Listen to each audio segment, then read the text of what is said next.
Bom, se você está com sua Bíblia aí, vamos abrir em Filipenses capítulo 3.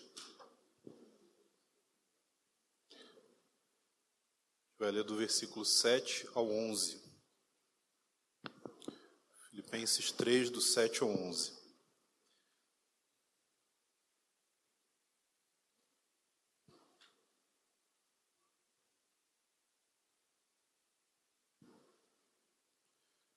Ok? Mas o que para mim era lucro, isto considerei perda por causa de Cristo. Na verdade, considero tudo como perda por causa da sublimidade do conhecimento de Cristo Jesus, meu Senhor.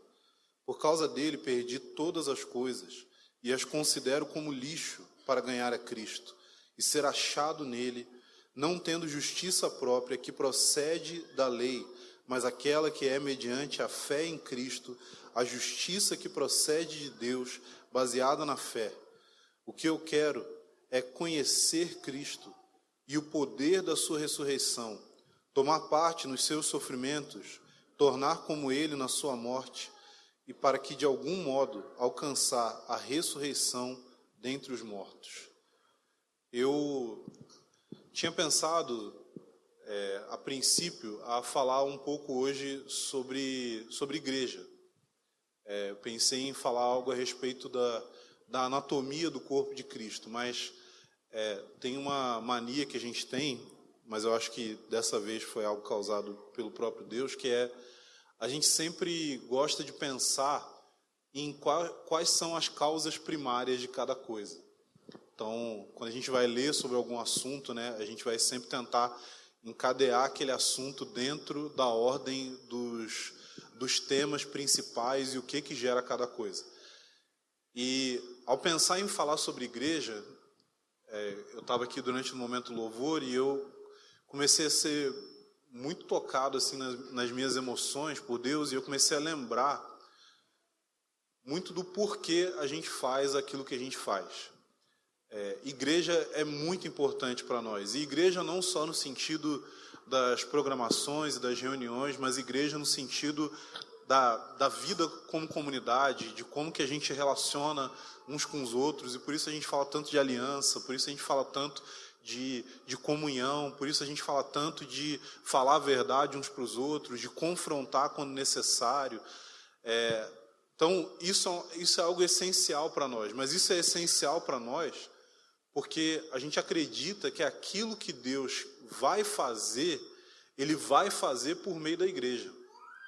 Quando a gente pensa a respeito daquilo que Deus está realizando na história, quando a gente pensa a respeito do que Deus prometeu por meio dos profetas, dos apóstolos, que Ele faria ao levar o seu plano, a sua concretização no fim dos tempos, tudo isso passa pela igreja.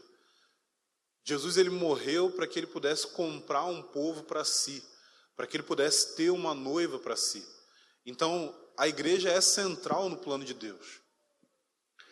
Então, quando a gente quer viver igreja, a gente não está pensando só o seguinte: a gente quer uma igreja legal, a gente quer uma igreja que tenha uma palavra boa, a gente quer uma igreja que tenha uma música boa, a gente quer uma igreja que tenha boas programações para as crianças. Não, quando a gente pensa em igreja, a gente está pensando que a gente quer fazer parte daquilo que Deus prometeu realizar na história.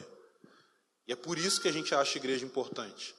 Mas a gente quer participar daquilo que Deus prometeu realizar na história, porque esse é o plano dele desde o princípio. Desde o momento em que Deus cria todas as coisas, coloca o ser humano ali no Jardim do Éden, o propósito dele era ter um povo que fosse particularmente seu. Não apenas no sentido de que esse povo deve obediência a Deus, porque toda a humanidade deve obediência a Deus, todos os seres humanos devem se submeter a Deus, ainda que a maioria não se submeta, ainda que a maioria decida viver a sua vida de acordo com os seus próprios pensamentos, ainda que a maioria não se submeta à palavra de Deus, às Escrituras. Deus é o Criador de tudo, e sendo Criador ele tem direito sobre todos. Mas quando a Bíblia fala de Deus ter um povo para ser particular, para ser peculiarmente seu, a Bíblia está falando a respeito de um povo que vive uma vida de comunhão com Deus. Está falando a respeito de um povo que tem um relacionamento com Ele.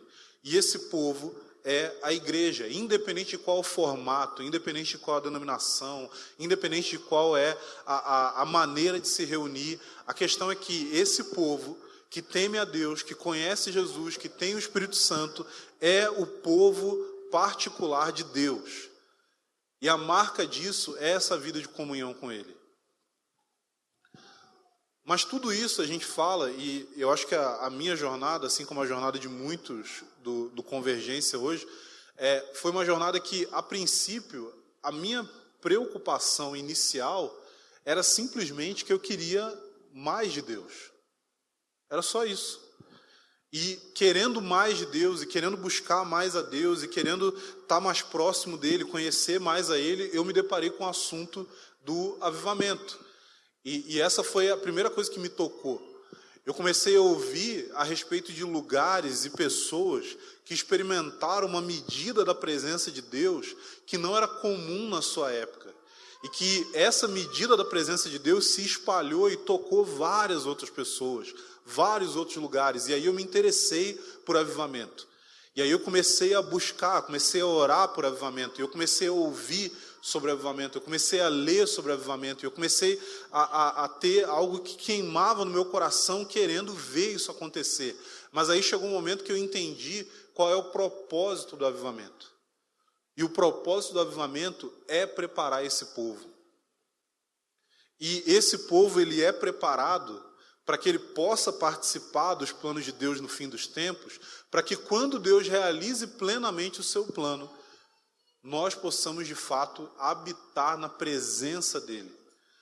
Gente, o que é experimentado em um avivamento, e caso você não saiba exatamente o que eu quero dizer com essa palavra, avivamento significa Deus começar a derramar o seu Espírito em uma medida que é além daquilo que é normal naquele momento, além daquilo que é administrável, vamos dizer assim.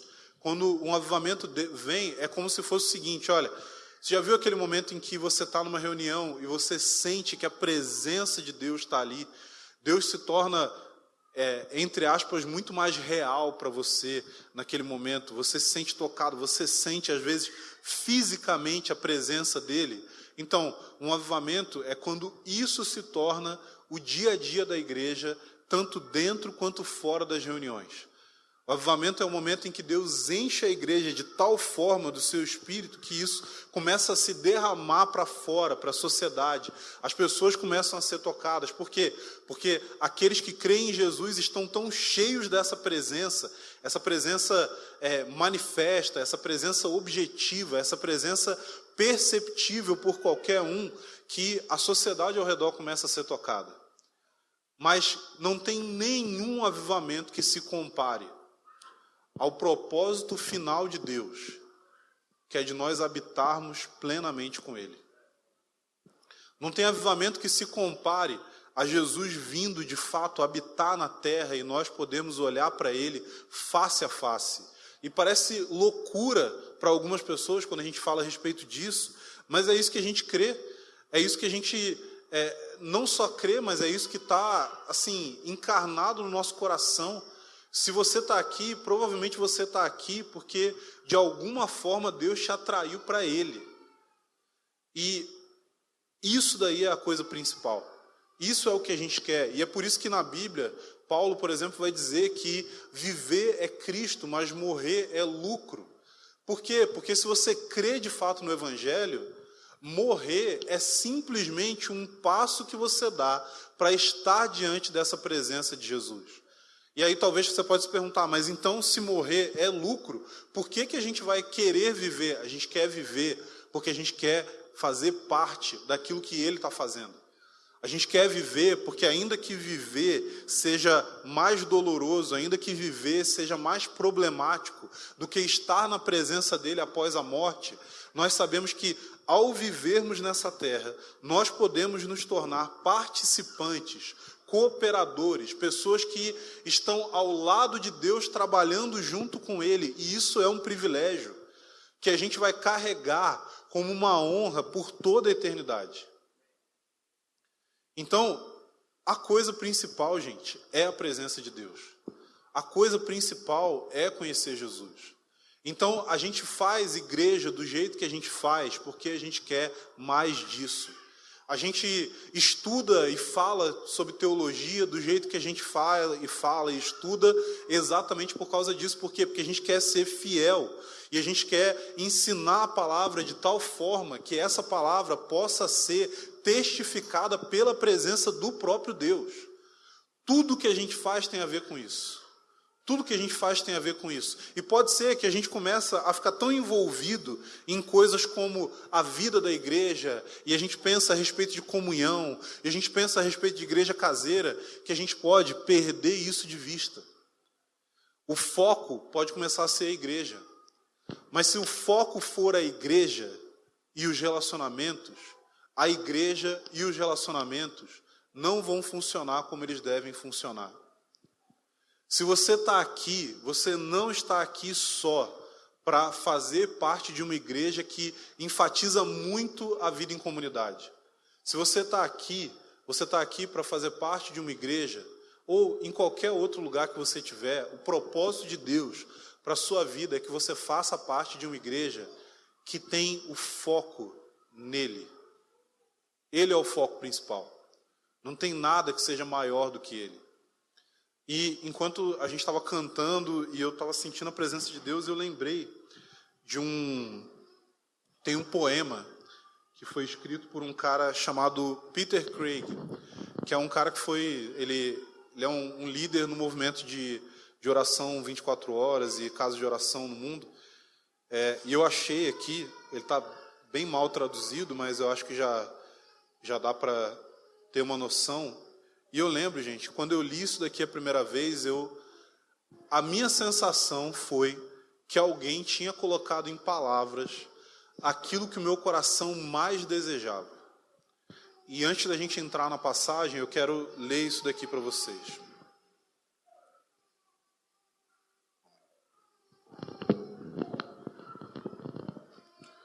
O poema se chama A Visão. Então esse cara vem até mim e diz: qual é a visão? Qual é a grande ideia?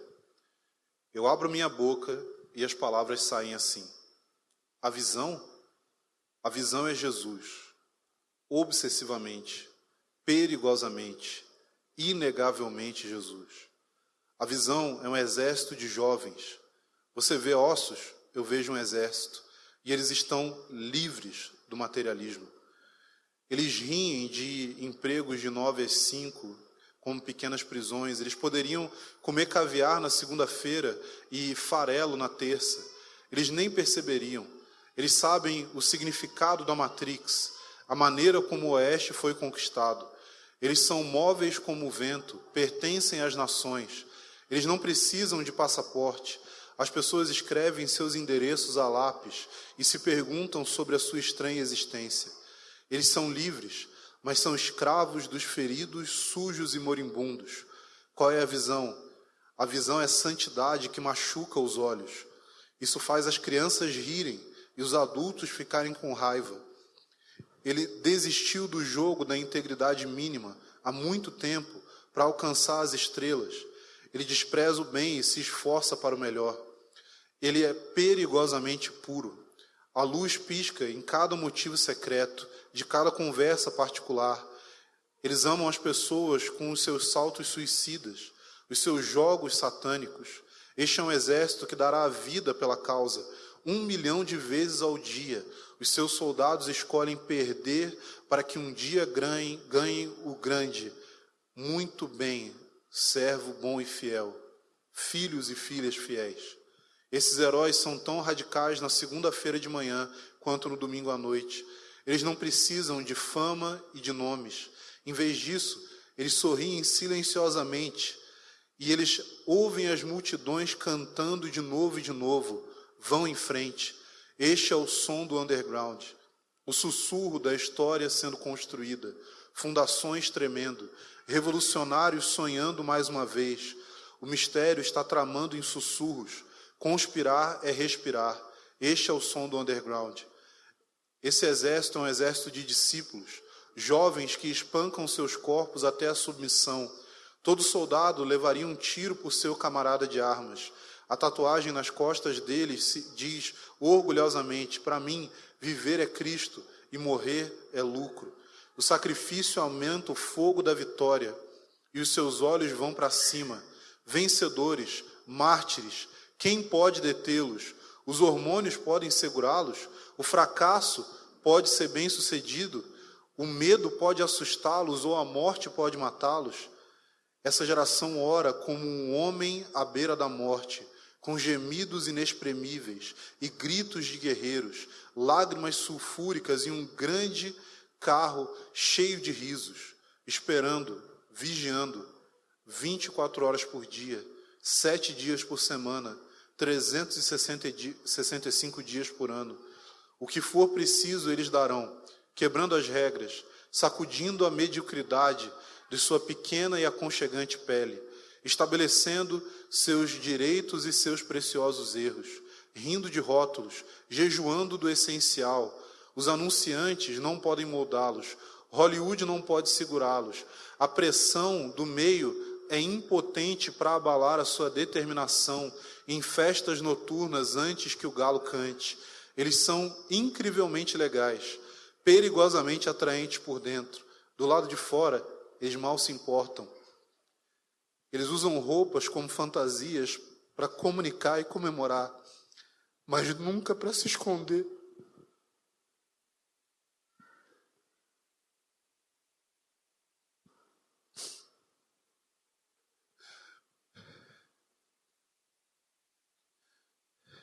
Eles entregariam a sua imagem, a sua popularidade. Eles dariam as suas próprias vidas. Eles trocariam de lugar com um homem no corredor da morte, alguém culpado como o inferno, um trono por uma cadeira elétrica, com sangue, suor e muitas lágrimas, com noites sem dormir,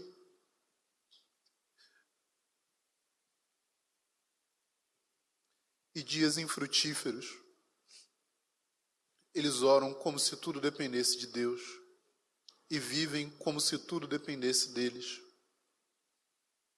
O DNA deles escolhe Jesus. Ele inspira, eles inspiram. O subconsciente deles canta. Eles fizeram uma transfusão de sangue com Jesus. Suas palavras fazem os demônios gritarem em centros comerciais. Você não os ouve chegando? Eis aí os esquisitos. Convoquem os perdedores e as aberrações. Aí vêm os assustados e esquecidos com fogo nos olhos. Eles andam altivos e as árvores aplaudem. Arranha-céus se curvam. As montanhas são superadas por essas crianças de outra dimensão. Suas orações convocam o céu e invocam o antigo sonho do Éden. E essa visão será, isso acontecerá, virá facilmente, virá em breve, como eu sei, porque este é o desejo da própria criação, o gemido do Espírito, o próprio sonho de Deus. O meu amanhã é o hoje deles. A minha esperança distante, para eles é tridimensional. A minha oração fraca, sussurrada e infiel, invoca um grande e estrondoso e retumbante e tremendo amém, de inúmeros anjos, de heróis da fé, do próprio Cristo, porque Ele é o sonhador original, o vencedor final, e isso é garantido.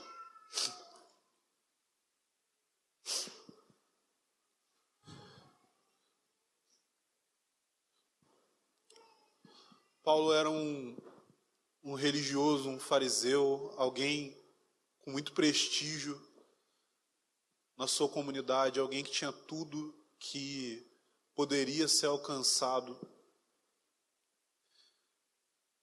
Mas ele diz que ele considerava tudo isso como perda, pela sublimidade do conhecimento de Cristo Jesus.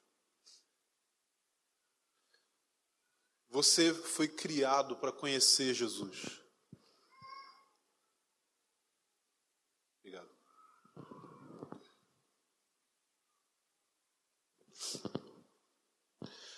Você foi criado para viver algo que vai muito além do que ter estabilidade financeira, do que ter uma carreira de sucesso, do que ter um ministério conhecido, do que ter um casamento ou uma família. Paulo considerou que tudo era perda por causa do conhecimento de Cristo. Ele entendia que a vida dele não tinha sentido se ele não vivesse para conhecer mais de Jesus. Aqui ele fala assim que ele lutava para conquistar aquilo pelo qual ele havia sido conquistado. Jesus passou por ele e lançou sobre ele a sua capa, chamou ele para uma jornada e Paulo estava obcecado por isso. Ele sabia que nada mais fazia sentido quando isso passava a ser realidade no interior dele. Ele fala que ele considerava tudo como lixo. E essa é uma passagem interessante porque essa é uma das poucas vezes na Bíblia que tem no texto original algo que é um palavrão. A palavra no original aqui, se a gente fosse traduzir de acordo com a nossa cultura, né, de acordo com o uso do português, Paulo estaria dizendo assim, que diante do conhecimento de Jesus, todo o resto é uma merda. Isso pode parecer forte, isso pode parecer não muito educado, mas é difícil ter palavras para expressar o quanto o conhecimento de Jesus é superior a todas as outras coisas. Ele fala que eu quero ser achado nele, não tendo justiça própria que procede da lei, mas aquela que é mediante a fé em Cristo, a justiça que procede de Deus e é baseada na fé. Gente, essa visão, ela não tem a ver com o quão bom você é.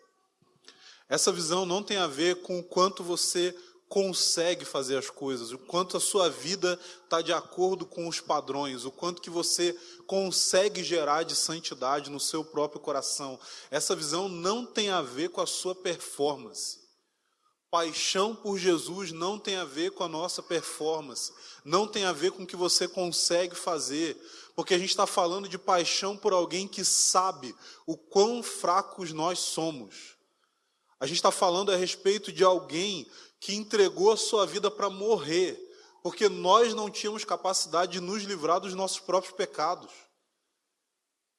Isso não tem a ver com aquilo que você consegue, mas isso tem a ver com o quanto você aumenta a sua capacidade de amar Jesus. E só tem um jeito de aumentar a nossa capacidade de amar Jesus, que é ser apresentado ao quanto Jesus nos ama.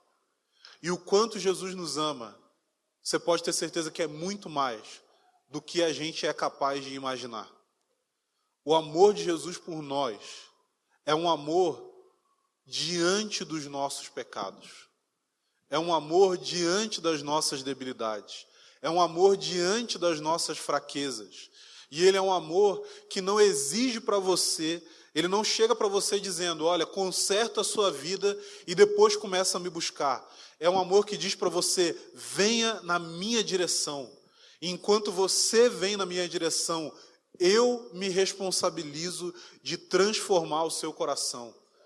Jesus é aquele que é responsável de nos santificar, não somos nós mesmos que nos santificamos, não é pela nossa força, não é pelo nosso poder, não é pela nossa capacidade, porque a gente não tem nada disso, mas Ele é o único que é poderoso o suficiente para nos mudar. Ele é o único que é poderoso o suficiente para transformar a nossa vida de dentro para fora. Não tem a ver com você apresentar uma imagem perfeita. A gente precisa abandonar essa mentira que foi vendida para a igreja evangélica, que você precisa ser a pessoa certinha, a pessoa perfeita. Isso daqui não é lugar de gente perfeita, isso daqui é lugar de gente quebrada.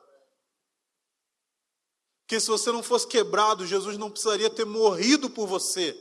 Deus não precisaria ter encarnado, se tornado um ser humano e sofrido numa cruz, se você tivesse a capacidade de mudar a si mesmo.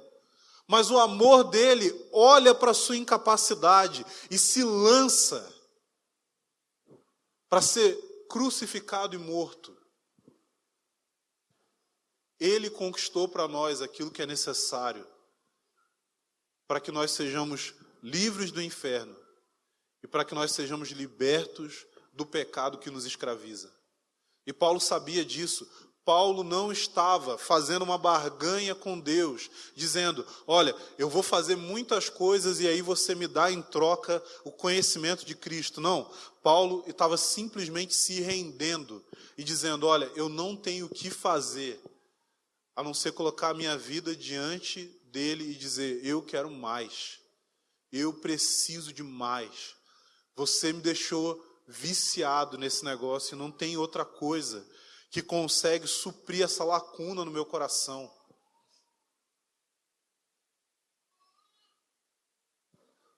O nosso chamado é conhecer a Cristo e o poder da sua ressurreição. Isso significa que, por um lado, a nossa vida deveria ser dedicada a conhecer mais dele. E como que a gente vai conhecer mais dele? A gente vai conhecer mais dele através de buscá-lo, através de pedir socorro para ele, a gente despreza o quanto que Deus nos ouve. A gente fica achando que Deus só vai nos ouvir se a gente tiver um horário certo, onde a gente faz devocional sem falhar, todos os dias, jejuando 1 ou 2 vezes por semana, mas Deus, Ele está ouvindo as suas orações sussurradas. Quando você chega no final de um dia, onde você só experimentou frustração e fracasso, e você, antes de dormir, diz para Ele, Senhor, eu preciso de você. Mas a gente despreza essas orações, porque a gente está de alguma forma querendo provar para Deus que a gente é merecedor dele. Você precisa abrir o seu coração para receber o amor de Jesus. Porque senão, essa visão que eu falei aqui não vai se concretizar na sua vida. Você só vai se tornar obcecado por ele na medida que você aprender o quanto ele é obcecado por você.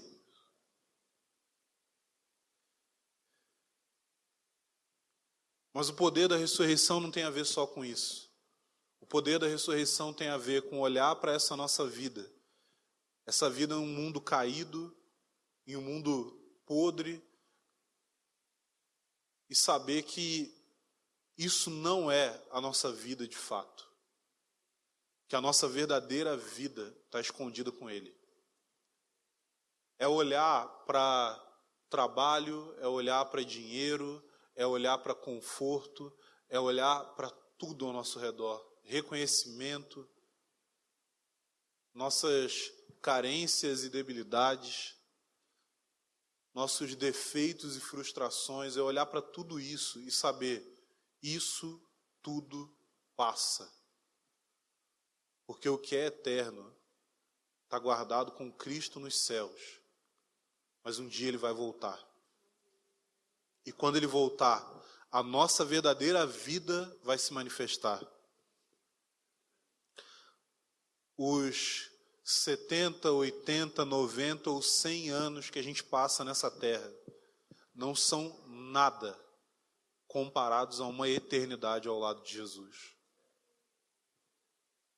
Mas se nós gastamos esses 70, 80, 90 ou 100 anos perseguindo as coisas desse mundo, por toda a eternidade a gente vai carregar o peso de que a gente perdeu tempo.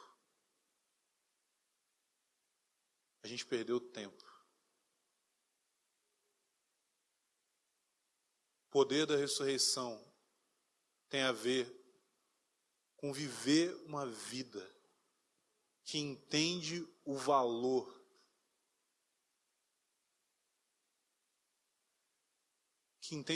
real das coisas. É parar de superestimar estabilidade financeira, sucesso profissional. É parar de superestimar o desejo de casar. Para alguns aqui, É parar de superestimar o desejo de ter um filho. É parar de superestimar o desejo de ter uma família perfeita. É parar de superestimar até mesmo o desejo de ter saúde. E entender que todas essas coisas são uma pilha de bosta diante do conhecimento de Jesus. Porque você foi criado para conhecer Ele. Queria te convidar a ficar de pé.